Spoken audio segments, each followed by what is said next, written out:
Questo soprattutto glielo nei posso confronti di lui. confermare perché durante il ricevimento ha ricevuto dei messaggi di persone a lui vicini che gli riferirono che come persone vicine invece alla persona offesa stanno veicolando minacce. Una sorta di faida.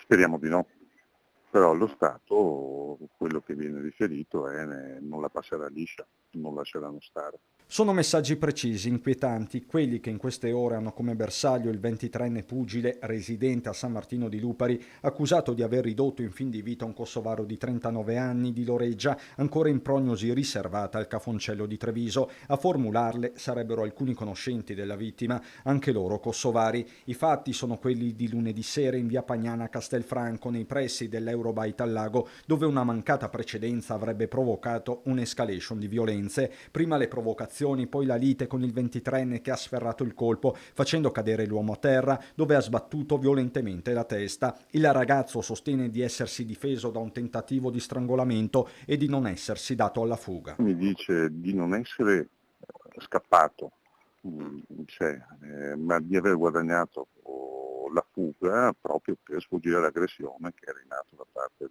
del signore che si trova ricoverato. Cercava di mettersi in sicurezza, non si è nemmeno reso conto che l'altra persona avesse perso i sensi. A fornire la sua versione ai militari è stata anche la fidanzata del 39enne che si trovava in auto con lui al momento dell'alterco. Sarebbe l'unica testimone dell'intera vicenda. A guardare al Cafoncello c'è anche il 23enne che racconta il suo difensore: non si dà pace. Luca è scosso, è amareggiato per l'accaduto, è preoccupato per le condizioni di salute dell'altra persona, è scosso per l'aggressione subita, evidentemente è una vicenda che l'ha turbato.